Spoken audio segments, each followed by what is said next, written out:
Hi అందరికీ. Today science question చూద్దాం. ఘన పదార్థం నుండి వాయు మాధ్యమంలోకి వెళ్ళేటప్పుడు ధ్వని వేగం ఏమవుతుంది?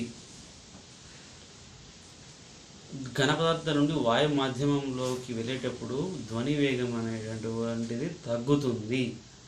ధ్వని వేగం అది ప్రయాణించే మాధ్యమం యొక్క సాంద్రత మరియు స్థితిస్థాపకతపై ఆధారపడి ఉంటుందన్నమాట ధ్వని యొక్క వేగం. Okay, next question. ధ్వని యొక్క తీవ్రతను కొలవడానికి ప్రమాణం ఏది? ధ్వని యొక్క తీవ్రతను కొలవడానికి ప్రమాణం ఏదిగా సూచిస్తారంటే డెసిబెల్. ఏంటది? డెసిబెల్ను ధ్వని యొక్క తీవ్రతను కొలవడానికి సూచిస్తారు. ఇది చాలా ఇంపార్టెంట్ అండి. డిఎస్సిలో మస్ట్ అండ్ షుడ్గా ఇవి రిపీటెడ్గా అడుగుతుంటారు. ఎవరైనా అభ్యర్థులు ఈ వీడియో చూస్తున్నట్లయితే డిఎస్సి అభ్యర్థులు ప్లీజ్ రైట్ డౌన్. పక్కాగా ఇవి కొంచెం ఎగ్జామ్లో గన్ షాట్గా అడిగే బిట్స్ అండి ఇవి.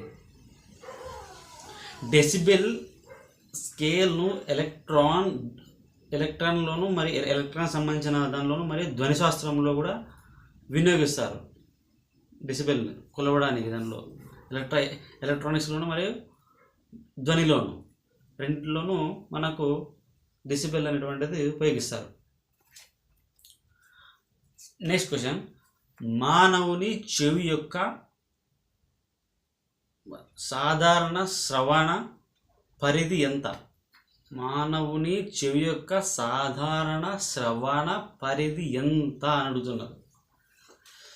దీనికి వచ్చేసి ఆన్సర్ ఏంటంటే 20 Hz నుంచి 20 kHz వరకు ఉంటుంది. 20 నార్మల్ లో నుంచి 20,000 వరకు Hz వరకు మనకు మానవుని శ్రవణం వినేంత వరకు మనకు ఫ్రీక్వెన్సీ అనేది చెవులో ఉంటుంది అన్నమాట. 20 Hz కంటే తక్కువ ఫ్రీక్వెన్సీ శ్రవణాలను దీన్ని ఏమంటాం మనము? ఈ ఫ్రీక్వెన్సీ ఏమంటాం మనము? ఇన్ఫ్రాసౌండ్ అంటారు దీనిని. 20 కంటే తక్కువ, 20 కంటే తక్కువ ఉండేదాన్ని ఏమంటాం? ఇన్ఫ్రాసౌండ్ అంటారు. ఇది మనుషులకు అస్సలే వినపడవు. అసలు ఎక్కడ ఎటువంటి వినిపి ఛాన్స్ ఉండదు. 20 కంటే తక్కువ అంటే అసలు లో, వెరీ లో, మైనస్లో అయిపోతుంది అక్కడ. అదే వేటికి వినపడుస్తుందంటే ఏనుగులకు మరికొన్ని జంతువులకు అది ఆ యొక్క 20 Hz కంటే తక్కువ ఉన్నటువంటి ఫ్రీక్వెన్సీ సౌండ్ అనేటువంటిది వాటికి వినిపిస్తుంది. మనుషులకైతే అసలు వినిపించదు, మానవులకు. Okay, next question. J J Thomson యొక్క పరమాణు నమూనాకు గల పేరు ఏమిటి? జేజే థామ్సన్ యొక్క పరమాణువు నమూనాకు గల పేరు ఏమిటంటే ఫ్లమ్ ఫుడింగ్ మోడల్. నమూనా అది ఫ్లమ్ ఫుడింగ్ నమూనా. ఇది గుర్తుపెట్టుకోండి, ఫ్లమ్ ఫుడింగ్ నమూనా. జేజే థామ్సన్ యొక్క పరమాణు యొక్క నమూనా గల పేరు ఏమిటంటే, మోడల్ నేమ్ ఏమిటంటే ఫ్లమ్ ఫుడ్ అంతే. నెక్స్ట్ అదే జస్ట్ ఫ్లమ్ ఫుడ్ అని గుర్తుపెట్టుకుంటే మనకు జేజే థామ్సన్ యొక్క పరమాణు అన్నాడంటే ఫ్లమ్ ఫుడ్. ఓకే, యొక్క మోడల్ నమూనాను గుర్తుపెట్టుకోండి. 5th question. ఒక వస్తువు యొక్క ఒక నిర్దిష్ట ఎత్తు నుండి స్వేచ్ఛగా పడిపోయినప్పుడు దాని శక్తి ఏమవుతుంది? ఒక వస్తువు అనేటువంటి నిర్దిష్ట ఎత్తు నుంచి స్వేచ్ఛగా కిందకి పడిపోయినప్పుడు దానికి శక్తి ఏమవుతుందంటే స్థితి శక్తి తగ్గుతుంది. స్థితి శక్తి అంటే దాని యొక్క చలనం ఉన్నటువంటి దాని యొక్క స్థానం కారణంగా తగ్గిపోతుంది. స్థితి యొక్క శక్తి తగ్గిపోతుంది. మరియు గతిశక్తి అనేది అది కింద పడుతున్నప్పుడు దాని చలనం కారణంగా గతిశక్తి అనేది పెరుగుతుంది అన్నమాట. This is the answer. Okay, 6th question. క్రింది వాటిలో ఏది కాల్షియం యొక్క మూలం కాదు? అది ఒక కూరగాయలలో ఉంటుంది. దాని పేరేమి? వంకాయ, బ్రింజల్. బ్రింజల్లో ఎటువంటి కాల్షియం అనేటువంటిది ఉండదండి. చాలా ప్రోటీన్స్ కలిగి ఉంటుంది, కానీ కాల్షియం అనేటువంటిది ఏమాత్రం ఉండదు. దీంట్లో అన్ని పోషకాల విలువలు ఉంటాయి వంకాయలో, బ్రింజల్స్లో, కానీ ఒక కాల్షియం అనేటువంటిది ఉండదు. టమాటోలో ఉంటుంది, మరియు చింతపండులో కూడా కాల్షియం ఉంటుంది. దీనికి ఒక ఆన్సర్ ఏమి? వంకాయలో కాల్షియం ఉండదు, కాల్షియం మూలం ఉంది అసలు. Okay, 7th question. ఎబోలా వ్యాధి దేనివల్ల వస్తుంది?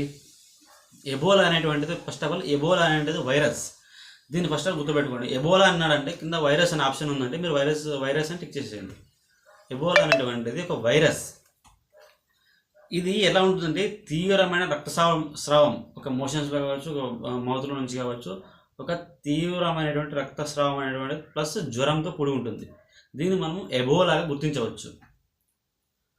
ఇది తీవ్రమైన జ్వరానికి కూడా రక్తస్రావం అయితే ఏమవుతుంది, మనుషులకు ఏమవుతుంది, తీవ్రమైన జ్వరం వచ్చి పడిపోతాడు అనమాట, నడవని స్థితిలో ఉంటాడు.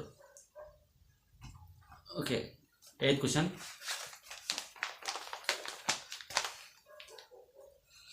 మానవ శ్వాసకోశ వ్యవస్థ యొక్క విధి ఏమిటి? మానవ శ్వాసకోశ వ్యవస్థ యొక్క విధి, దాని యొక్క పని ఏమిటి?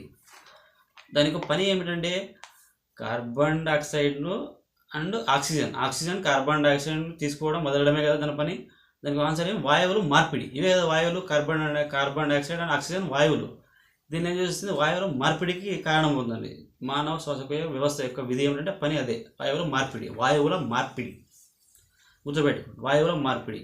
మానవ శ్వాసకోశ వ్యవస్థ యొక్క విధి ఏమిటన్నాడంటే వాయువుల యొక్క చేంజెస్ అనమాట. చేంజ్ చేస్తుంటుంది కదా.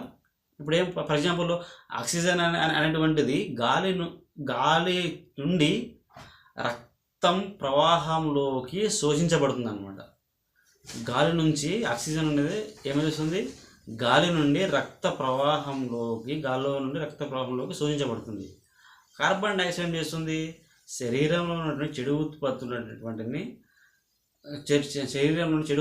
కార్బన్ డైఆక్సైడ్ శరీరం నుంచి బయటకు బహిష్కరించబడుతుంది అనమాట.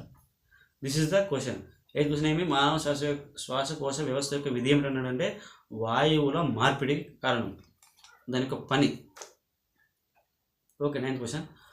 ఋతుచక్ర నియంత్రణకు బాధ్యత వహించే హార్మోన్ ఏది?